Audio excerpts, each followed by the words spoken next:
Hey, what's up, everybody? Welcome to day one of training camp. As you can see, I did, as promised, found a little spot here amongst the shade. It's like in the mid 80s right now, so not exactly like terrible. It's expected to be a pretty nice weather week, although maybe tomorrow we're due for some thunderstorms here. But did want to hop on and just check in with you fine folk, as promised, of training. Now, I'm going to give you the recap, what I saw that was out there, what occurred. I'm also just going to say right at the forefront, you have to do things a little remotely, so hope it's all worked correctly. So, Chris, I see you here. What's up, Chris? And of course, like I've mentioned, I'm going to be taking all of the requests out there, everything that you want me to look for each and every day. I'm going to report back for you each and every day as well. So let's just start right at the forefront. Got to say, today was about an 87-minute practice. Day one, they're only allowed to go to 90 minutes. So 87-minute day one, yeah, feels kind of par for the course. It did get a little warm out there. LaFleur obviously just wanted to keep it kind of moving. It was all a lot of positional work today. They started off just kind of in positional drills. Then they did a little bit of team stuff, some red zone work. Then they went back to position drills. Very much just kind of a continuation of OTAs kind of day. Oh, and they just started working. Boy, I hope that's not an issue. But very much that kind of day, just kind of up, down, up, down. Then eventually they did do a little bit more team stuff, a little bit more red zone stuff at the end. We saw a little bit of punt protection stuff as well, but really not much beyond that. Today was not the most physical practice. It was not the most quote unquote difficult practice for players. Just a nice way to kind of ease everybody back in. And as you can tell on the banner down at the bottom, the player of the day very much was Carrington Valentine. And these days, it's kind of tough to say that someone performed substantially better than somebody else. Well, today, Valentine was that guy. He was going all out. There was even one play. I couldn't tell exactly if it was like a sweep or a technical throw to Emmanuel Wilson.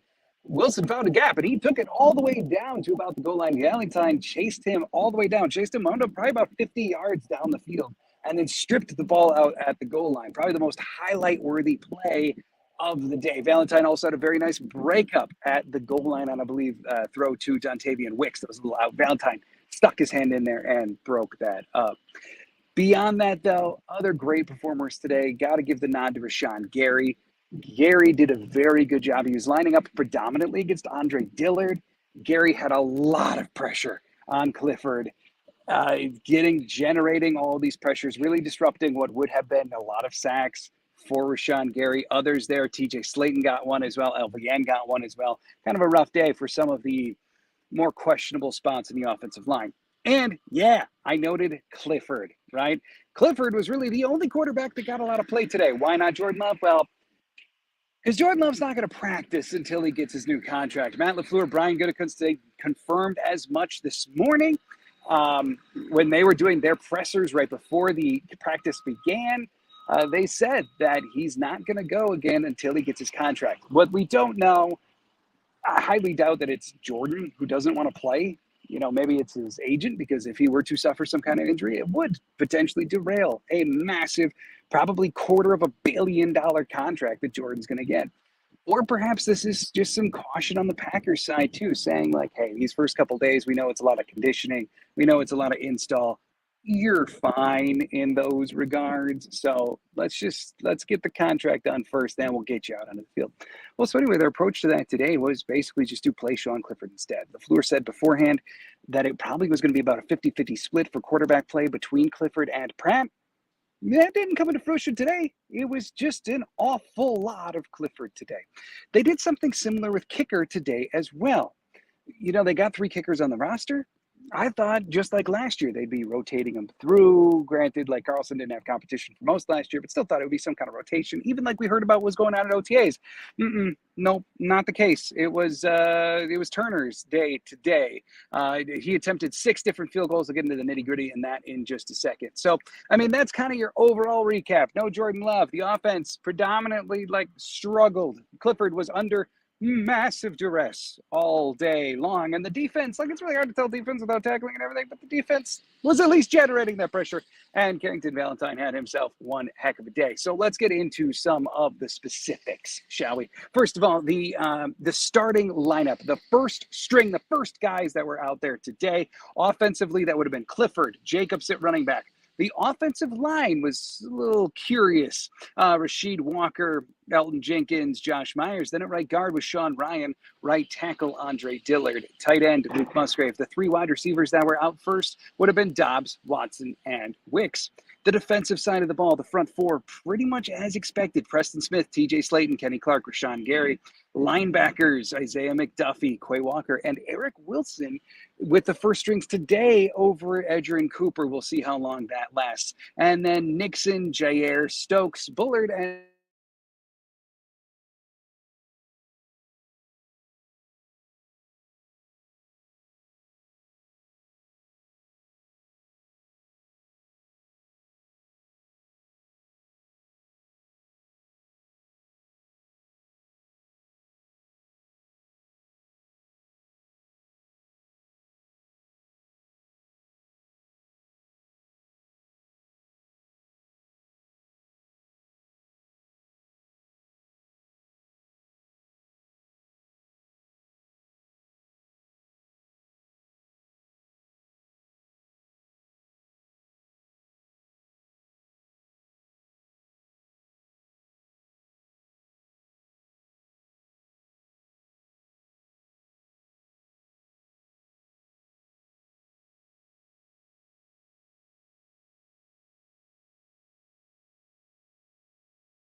Help. Okay, I guess we're still back. Um, that's new. So apparently my iPad overheated. So, hey, yo, thanks for bearing with me. Um, we should be back? Yeah, hopefully. But I got all the emergency warnings. So, okay. Captain Kettles, yeah, no, don't worry. I got like an emergency alert on my iPad saying it's too hot. It's not too hot for me. Shouldn't be too hot for you. Get over it, Apple. All right. So I see we got one here from Joe Hewlin. Quay and Cooper, honestly, really nondescript day for both of them. Very, very, um, like I was saying at the beginning, very easy day for the players, not a lot of flying around. So for both of the linebackers, like I did mention, for Cooper, he was part of more the second unit today. Quay Walker was out there with the ones. And not a lot was going on for the linebackers today. Keep in mind, too, the only real team portion of the day was like two little bits of red zone work. There was not a lot of scrimmaging, offense versus defense, anything like that. Rudy Wisconsin, what's up? Hey, it was nice to meet you today. Yeah, really glad to talk to you more. Sorry I kind of jump out there at the end, but really excited to talk to you more. We will be in touch soon for sure. So just to get back to the details here, I gave you the starting lineups. If you're still with me, thank you. I appreciate that. As for the follower requests, people have asked me to track every day. One came from Martin. He asked me, who's really showing leadership out there? Well, I can tell you, Jordan Love isn't practicing, but he was still there. He was just in street clothes, hanging out. He was doing some talking to players kind of around huddles, etc., etc. I've also been asked to look for Kalen King. I got nothing for you. It's not a lot from the seventh round rookie today. Offensive line, I did notice that it wasn't just Myers who was doing snaps today. Jacob Monk, the rookie out of Duke, was also doing a number of snaps. It really does look like, yes, they're cross-training a bunch of guys, but it really looks like they want Monk to learn center first so that he can be Myers' backup. Interesting note about the offensive line, too. We'll say it's very difficult to assess the offensive line before pads come on because really it's just dudes like standing up. Or there was that bits in red zone where Dillard got obliterated by Rashawn Gary a few times. So I guess you can note that. You should know, too, Rasheed Walker's nickname is apparently Sheeto. If that's of interest to you, that's a thing. Luke Buck has kept on calling him Sheeto. And then note about Clifford versus Pratt. Pratt we really didn't see today. It was all Clifford. And then Jordan Morgan. How's the first round pick doing? That was a question that I got as well. I'll tell you, right as practice began, he came running through like he got his arms up. He got the crowd fired up, etc., etc. And then he predominantly was just doing stuff with the twos. It is curious that they are choosing not to have Morgan in with the ones in any capacity. But at the same time, it's day one. So, again, something to be said for the rookie there as well. Sean Ryan getting the start at right guard, and then at right tackle was Dillard. So other just notable plays that I want to give you, things I should highlight. So Turner, in terms of kicking, I mentioned that he was the only kicker that really went today. Well, he was 4 for 6. He made from 38, 33, 42, and 44. However, he had misses from 42 and 46, both of them wide right. So that was Turner's day. No kicking from Carlson or Joseph today. Then other just updates for you, just catching up on some notes here. Josh Jacobs, if you've never seen him in person, he's a little dude, kind of surprisingly so. When the entire offense gets together, they're all tall, and then there's the little one, and that happens to be Josh Jacobs.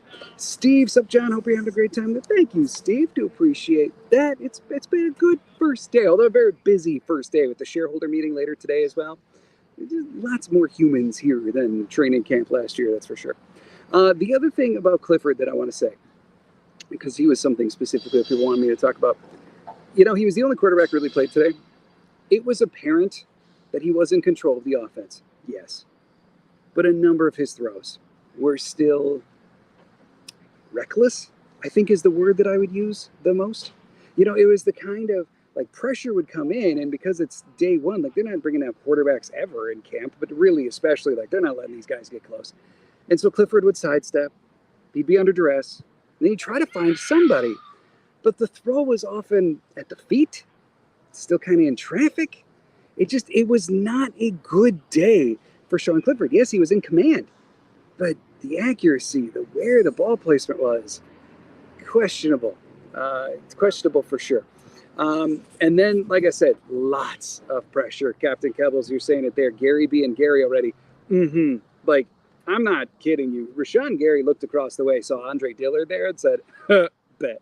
And then just took it to Dillard. Dillard did not have a good pass pro day against Rashawn Gary. But it also should note, TJ Slayton blew up Sean Ryan once. I mean, there was a play, I believe it was a screen attempt. Fairly hard to tell even what the play was because TJ Slayton blew it up so early.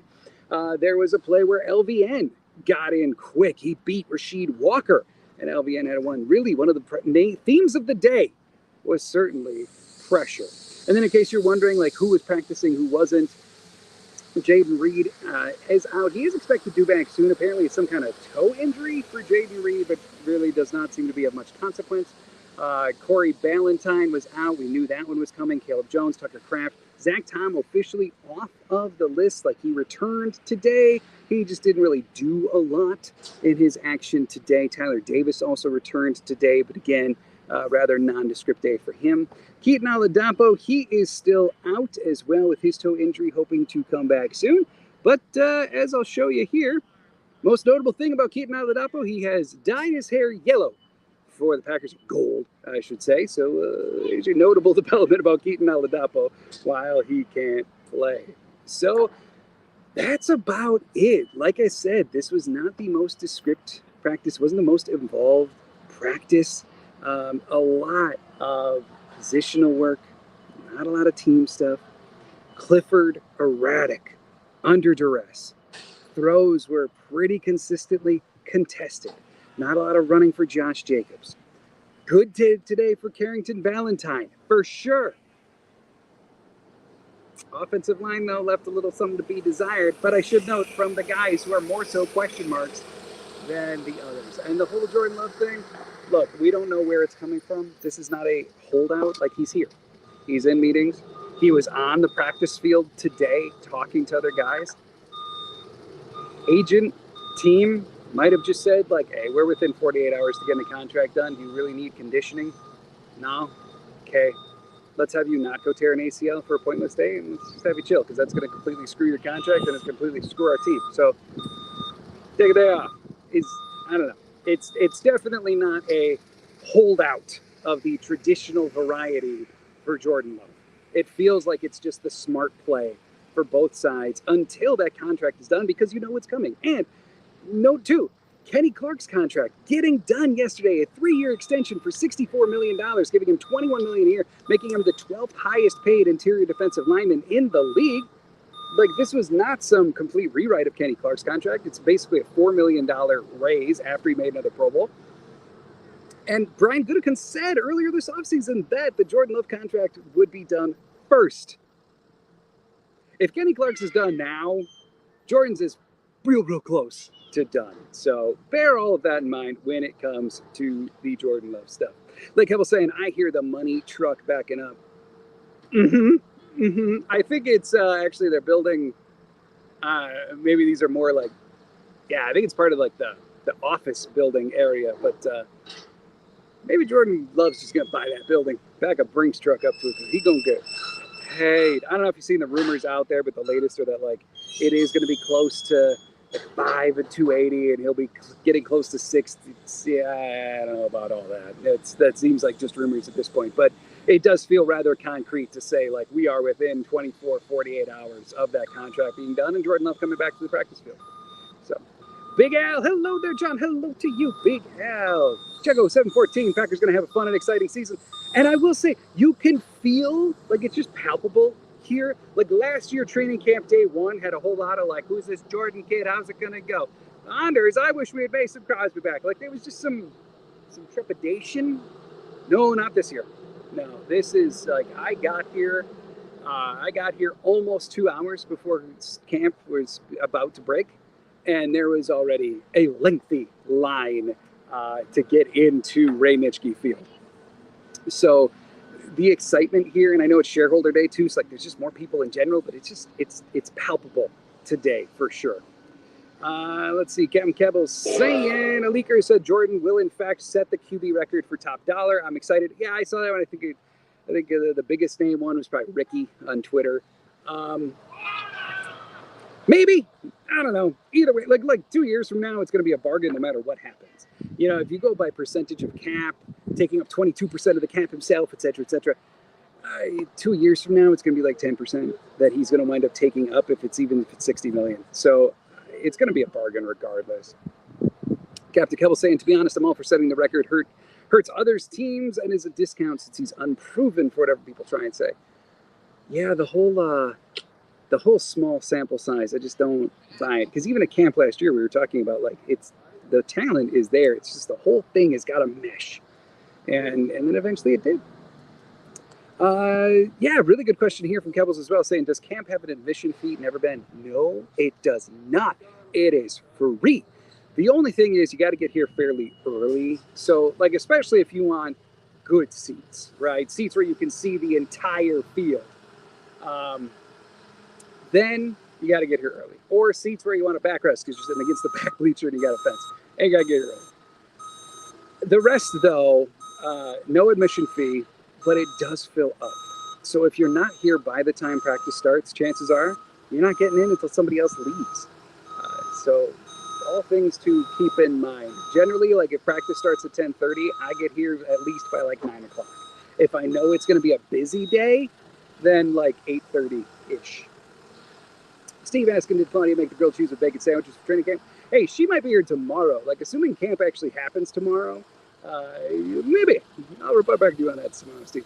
But programming note: tomorrow there is expected to be a thunderstorm, basically like right as practice is set to begin tomorrow. So if that's the case, I'm not credentialed. I don't get to go into the Don Hudson like those fancy folks. So yeah, I would be home instead and not doing live or anything like that. So we'll have to see what the weather brings tomorrow. Captain Keppel saying safety room may need me getting Madden day one for once. I know. I didn't get last year's at all, and I kind of hate it. But this year, like, I have to. I got to get the new Packers. I hate that. Chico also saying Packers versus Rams. Going to be a crazy game. Packers taking the W. Rams are a very interesting team. Kind of a sneaky contender out west, right? Aaron Donald gone. Massive blow to their defense, right? But at the same time, they still have such stability in Stafford and like other talent around the field. So it's going to be like a little bit of a sneaky contender. It also could go real sideways on them. Like, it's going to be really interesting to see what the Rams are this year, but it's going to be fun. Keppel's saying, since there's no pads, how does blocking and rushes work? Just hand fighting or, yeah, basically. So, like, I generally do sit right behind where the offensive line does their positional drills. And it's a lot of just punching the pads. Like, that's O-line work right now. When you actually get to, like, red zone, team reps, that kind of thing, there is blocking. Like, Dillard was blocking Gary today. But it's not full out. You're not grabbing onto the defender. So it is easier for the defenders to look better now. Like, it is important context to note. So I'm glad you're making me bring that up. Because it is a lot of just like, you stand up, you kind of grab the guy here, right? Like, you grab them where their pads would be, and then the defender makes a move around you. Yay. You know, pretty easily beaten that way. Steve, no injuries yet, right? Hope not. The one injury that really occurred today, and no one seemed worried about it at all, was Marshawn Lloyd pulled out fairly early. Like, from what I saw, I think he was out there at the very beginning. Some reporters seemed kind of split on that from what I saw. Like, some said he didn't come out at all. I think he was out there at the very beginning doing some really light work, and then he dropped real quick. But absolutely no one seemed worried about it. He didn't even go into the Don Hudson. Felt more like a, hey, Rook, you're done for the day. We don't need you getting hurt. Checo saying, what are you expecting this coming season for the Green Bay Packers? So overall, this should be one of the top contending teams in the NFC. That feels really easy to say. I think overall, though, I think it's a very fair assessment to say that in the beginning part of the year, the offense should look great. The defense is going to take some time. They'll have their flashes, and we're all going to be super excited. They're still going to give up some points. And then by the back end of the year, we'll see the defense begin to actually come together as a cohesive unit. Maybe then we're talking top 12, top 14 unit in the NFL. But ultimately, this should be about a 12-5 team that does make a strong push in the postseason. Kevin Kettles saw Jenkins was at center. Is the dream alive?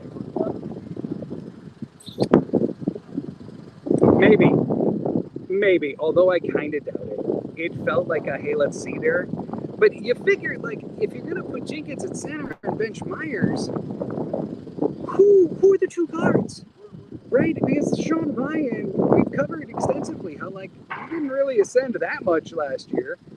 And then put Morgan at the other guard, at left guard for right now? Like, it feels like a lot of shuffling. And is that truly better? I know Josh Myers is below average, but is that truly better than Josh Myers? But it's at least a think piece, for sure.